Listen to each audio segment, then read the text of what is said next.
up, peoples? We out here with another episode of Go the Mission. And some news for the podcast. We are rebranding it as Setting Sail. See, there's just something about getting out of your comfort zone that I can't get over. And maybe I'm a little obsessed with the ocean. But there's a quote that says, "Smooth seas never made a skilled sailor."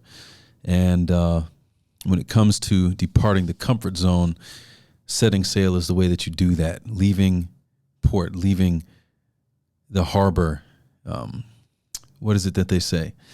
A ship in harbor is safe, but that ain't what it's built for. We're going to have another episode where we go into maybe some more detail with that slightly, but from this point forward, the podcast is now known as Setting Sail. So once again, what's up? I'm Ngoriako Corey Johnson. I'm the host of this podcast, and it is a beautiful evening here in Berrien Springs, Michigan. And I am once again right here on the campus of Andrews University. And, you know, the last episode we talked about this idea of being devoted, and I didn't really get to, complete the thought process.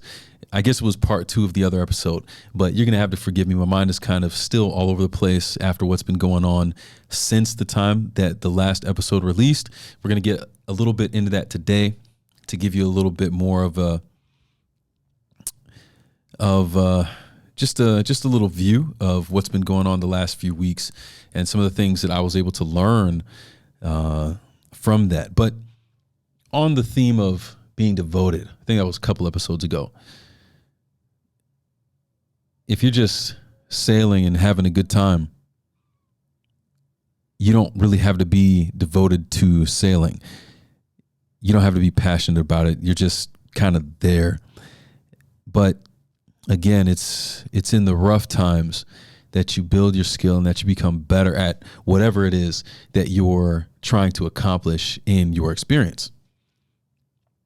And something you have to understand, be aware of, and accept is this reality that when you begin to set sail, whenever you leave the harbor, weather's unpredictable. There's potential for rough seas. There's potential for a storm. But that shouldn't scare you from what could be obtained outside of that safe space of the harbor. I can't emphasize it enough. Setting sail is all about leaving the comfort zone, being willing to learn more and to grow more through the experiences that you have, through the different challenges that you face in life. And that's enough on that for now. I will say this. The mission is always to go. It is still to go. But I think just a better way of packaging that concept is exemplified in this title, Setting Sail. Okay. Now, as I mentioned earlier on this episode, I'm going to share a little bit of what's been going on personally for me over the last few weeks, and some of the things I was able to learn through that experience and some of the ways I was able to grow through that experience. And let's just jump right in. COVID. All right. We know after a year and a half now into this, that millions have been taken by this, and by it or by complications brought on by it. We understand that. And however many it is, it's too many. That is for sure. And there are a lot of people that I know, personal friends, influences that I've had in my life, whether it be former teachers, principals, grandparents, parents, you name it. Like, I know a lot of people who have been impacted negatively by this. They've lost very close loved ones to it. And it hurts, man. Like, it just hurts. And I hurt for them. I hurt with them. But I have to admit, it's a little bit different when it hits closer to home, literally when it hits closer to home. My family, I guess, had been able to dodge the COVID bullet largely throughout this entire pandemic. I decided to get vaccinated primarily for the purpose of traveling, but also on the back end, realizing that there's still a pandemic going on. So it made sense to me. And man, not everyone in my family kind of shared that same viewpoint. And ultimately, a few weeks ago, both of my parents contracted COVID. And, you know, like I said before, my mind is still kind of all over the place from this. So bear with me as I try to go through it. But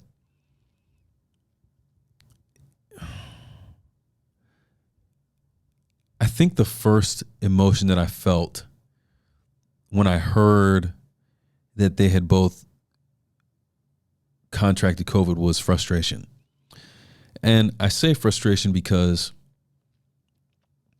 as a family, we talk every week, and on our weekly calls multiple times throughout the summer, we talked about vaccines and taking COVID seriously. And granted, like where I'm from in Virginia, small town, so it's very easy to feel isolated in that things that are going on around you may not necessarily be going on there, but still just the thought that now my parents were getting hit by this was very frustrating because we had talked about it. It's not like something that came out of the blue. We're a year and a half into this again. And even though that frustration was there, you also have to battle with the emotion of fear and anxiety because you don't know what's going to happen. You've seen the numbers, you've seen the statistics, and you know how it impacts people that are older.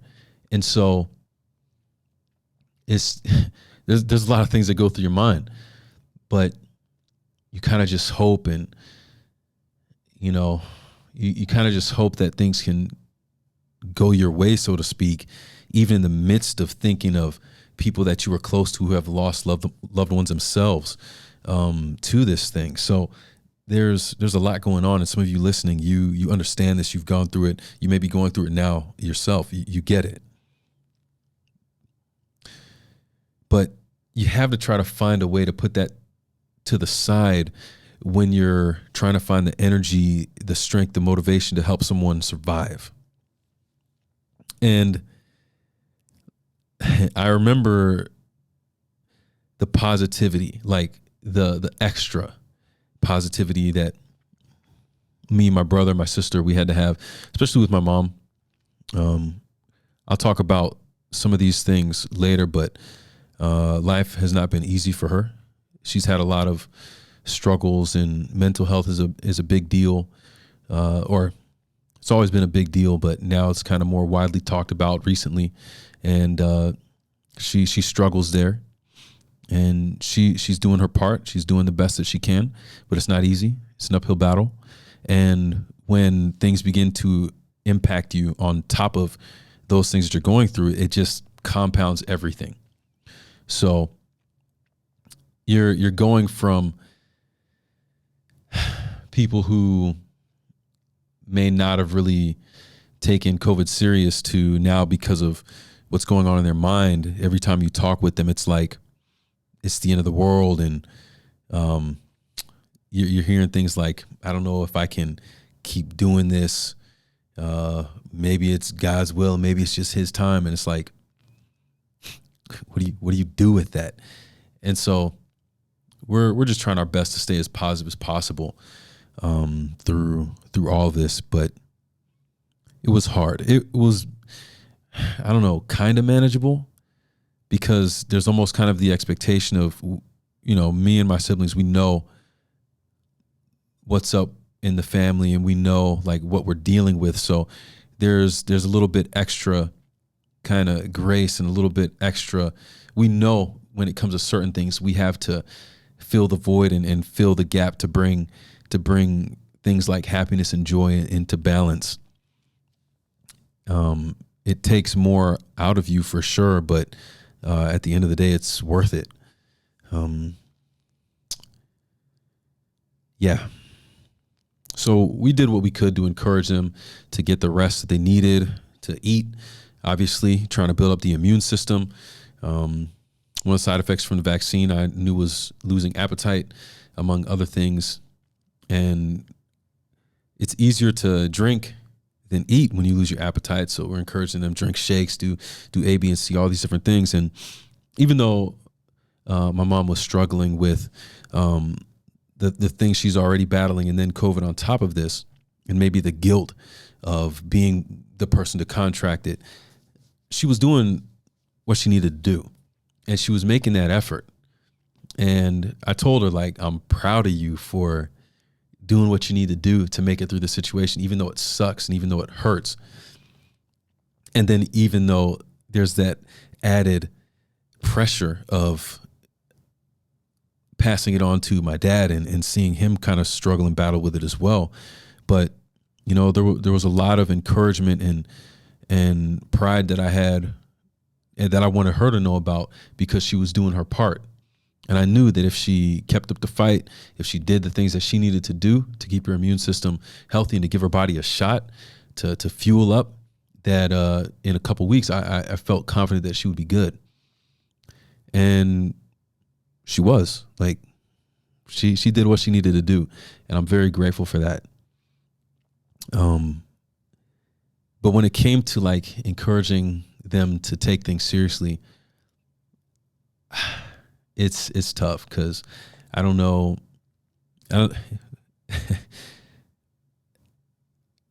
I'm stubborn, and I know where I get it from. You know what I'm saying? And so it can be very hard to convince people to take something seriously when in their heart and in their minds, they feel like, I can beat this. I got this. Nah, I don't need any help. Hospital? What? And if you know me, you know that I'm the same person who got a finger dislocated in the middle of a basketball game and pulled it back into socket. Never went to a hospital to get it checked on. I don't know how many fingers I've dislocated and put them back in place, and never got my ankle wrecked over the summer. Definitely felt like it was more than a sprain, but I was too stubborn to go to the hospital. That's on me. In fact, my shoulder, which I initially hurt in a gymnastics performance months ago, is still sore, and I still haven't gone to see anyone. But I know about being stubborn, and I know where I get it from. So there's only so much frustration that I can have when it comes to not being able to convince someone of the seriousness of something when I'm still going through that myself. Okay, you get the point. But I guess when it really started to become more nerve-wracking is, I think about a week into my parents quarantining,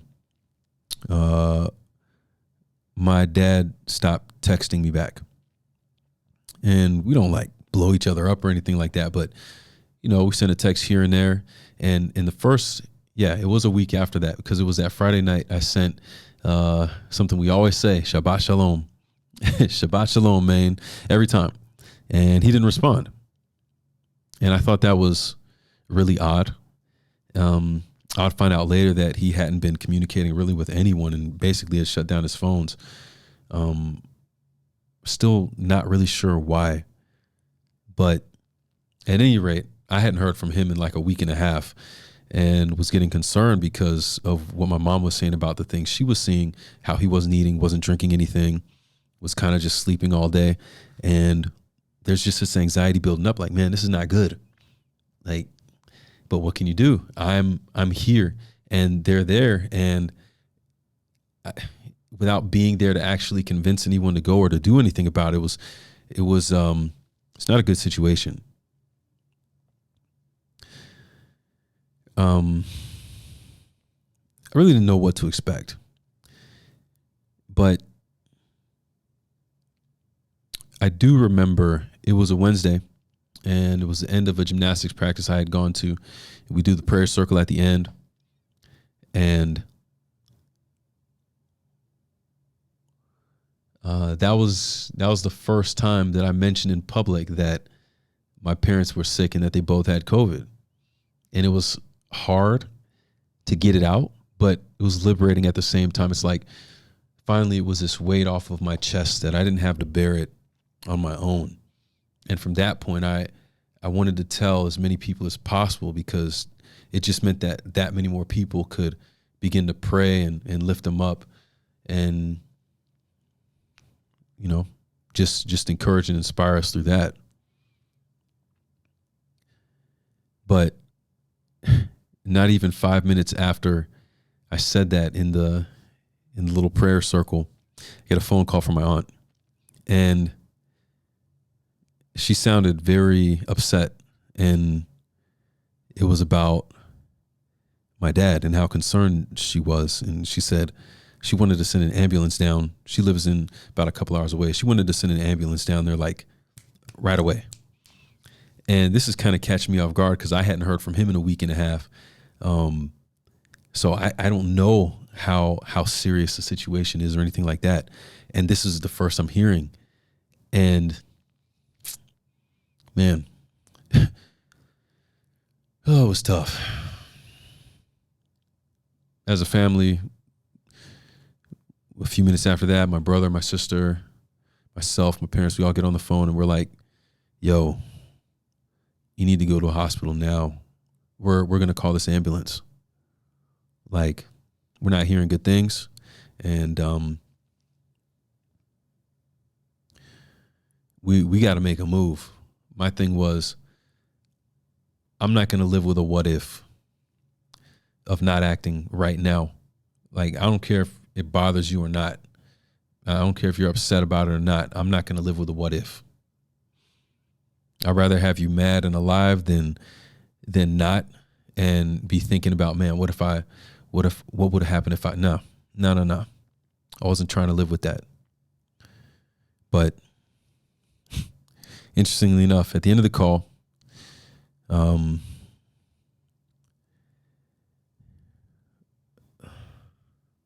it was kind of a, okay, yeah, we'll keep an eye out, and if anything gets really bad, we'll go. And again, we have no idea because we're on the phone. We can't see. All we can do is hear. And I knew they didn't sound good. But anyhow, that was Wednesday. 2 days later, my other aunt calls up, and my dad was taken to the hospital, emergency services.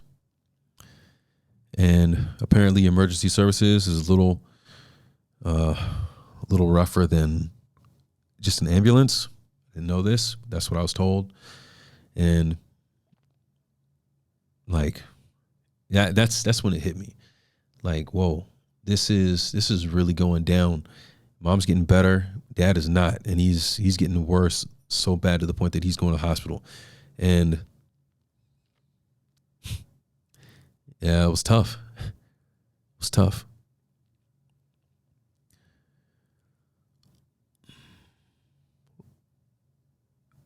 It was Tuesday, a few days later, and we're kind of just feeling things out. I mean, the first day we were able to talk with him, and it's like he was okay. Everything looked good.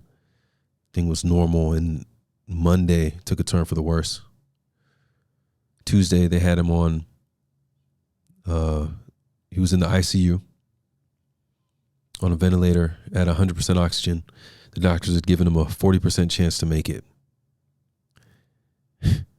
I remember thinking to myself, wow, like, this was quick. And I'm still in Michigan trying to scramble, like, what am I going to do?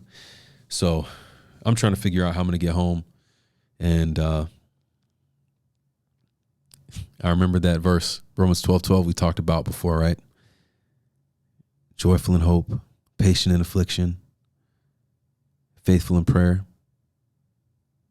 And I don't know the kind of hope that I had, but I don't think I was joyful. I know I was going through, and we all were going through an affliction, a trial, but I was very impatient. And my prayer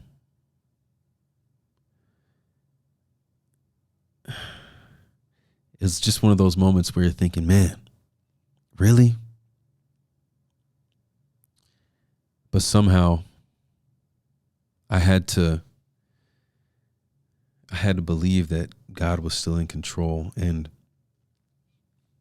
we ended up getting a lot of family friends on a Zoom call Tuesday night after hearing about that to pray. And I shared that verse. And while I'm sharing that verse and hearing the people pray, they encouraged and inspired me.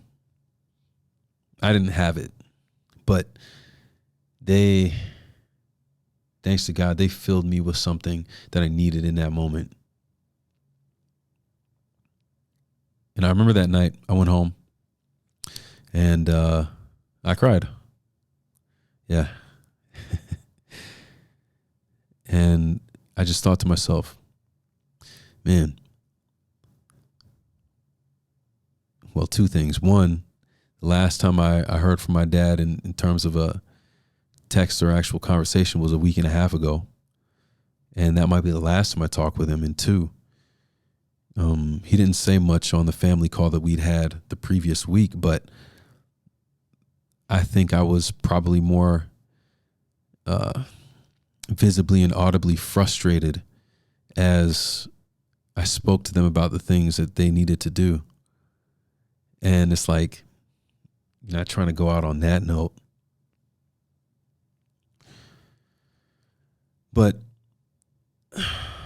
after I cried for a bit, I had this thought. And the thought was that God is good. That God is still good. God is love and God is consistent. And the reality of the situation was, if I claim to believe in God, and if God is who he says he is, then he's still someone I can be devoted to in good or in bad. And over the next day, there started to be a peace that came over my mind that whichever way things would go, I was going to expect great, because God is great. And I was going to expect great. But me saying that God was good and that he is good was not going to be dependent on the outcome of this situation. God being good was going to remain true, whatever happened. I took confidence in that. Managed to find a way to get home. And later Wednesday, got the word that Dad was down to 40% oxygen on the ventilator. Huge improvement from the day before. And I have this band, Against All Odds. One of my favorite stories is about Gideon in the 300, and you know what happened there. God doesn't care about numbers. He doesn't care about percentages. He just needs somebody to trust and believe. And Thursday, I'm on flights all over the place trying to make it back to Virginia. Still not sure what's going to happen, but I get the word after landing that my dad is down to 3% oxygen on a machine called Oxymizer, which is a step below the ventilator. Huge improvement again. Friday, spent most of the day with my mom trying to help her and encourage her. And I get the word that my dad was breathing on his own. Huge improvement again. People still praying, messaging me through social media, whatever, calling, just letting me know they're lifting him up. They're praying. And with every person that said something to me, I just felt more confident that God was good. No matter what. Just felt more peace about everything. And I say that because this COVID stuff is really unpredictable. I mean, like I'd said, my dad was in the hospital on a Friday, diagnosed with COVID pneumonia, was chilling on Saturday, Sunday. By Monday, he was in the ICU. So I knew this thing could go up and down. But I didn't want my emotion to go up and down. I wanted to stay balanced. And the prayers of everybody helped with that greatly.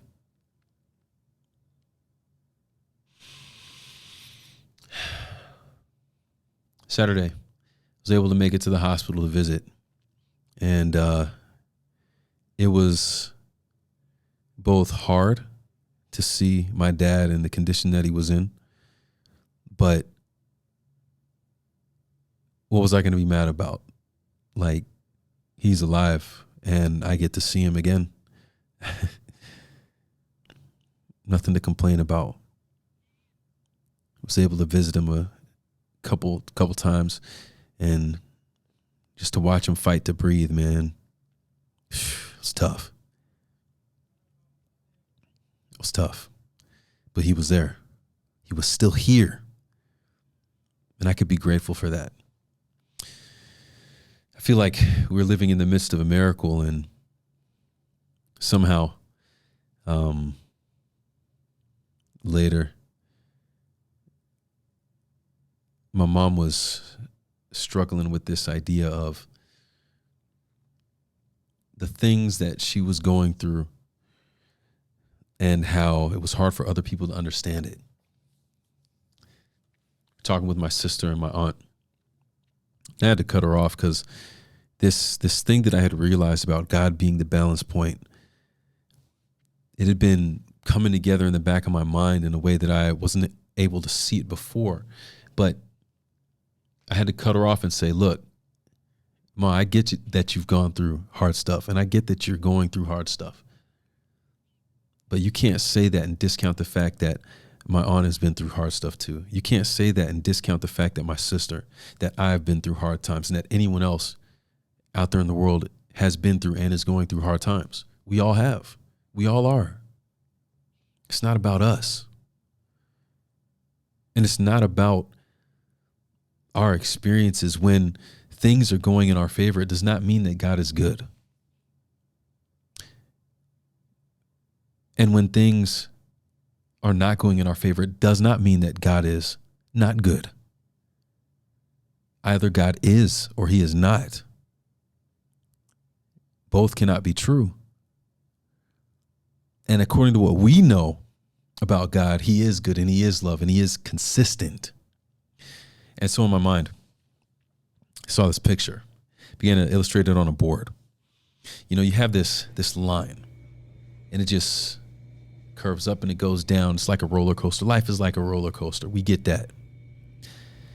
But it's very easy for us in the high points, not only to say that God is good, but to feel like we're on top of the world, that nothing can go wrong, and that everything is going in our favor because life is good. But what happens when we get to the dips in that roller coaster? What happens when we get to the low points? See, so quickly, where we were up on the high and talking about how great God was, we get down to that valley point, and all of a sudden, where is God? Does God love me anymore? Does God care about me anymore? Why are these things happening to me? Look at all the things that I've done for God. Look at all the things I'm doing for God. Look at all that I've given for God. Why are these things happening to me?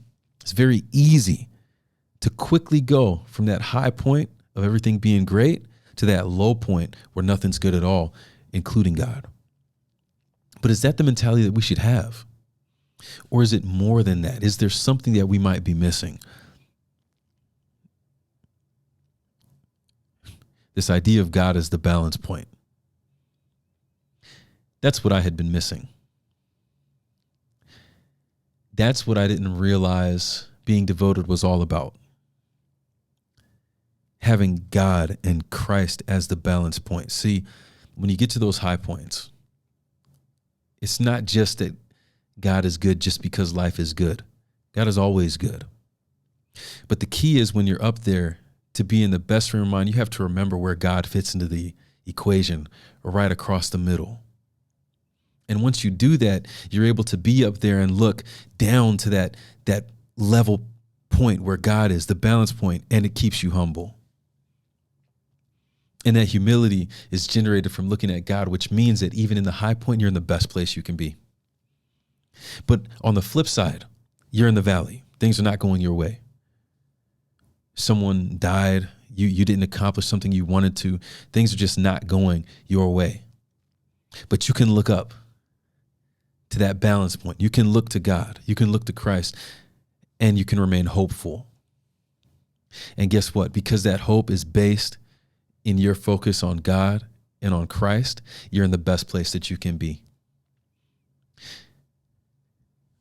Having everything great in life and having everything not good in life does not determine how your experience has to be. You can always be in the best place by focusing on God, the balance point. And that's what gives you what you need to make it through, no matter what you're going through in life. That's the biggest thing God showed me through this experience. Am I glad that my dad survived? Absolutely. But am I aware that God being good doesn't depend on his or my survival? Yes, I am.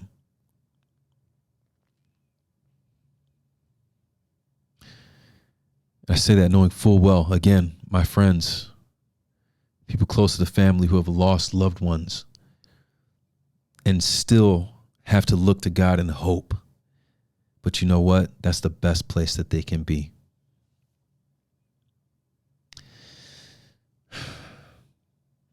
There is nothing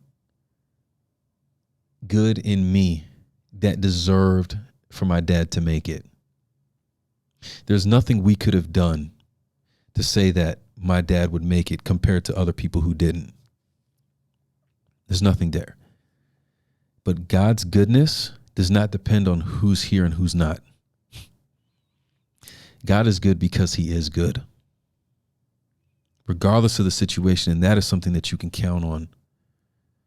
Always look to him.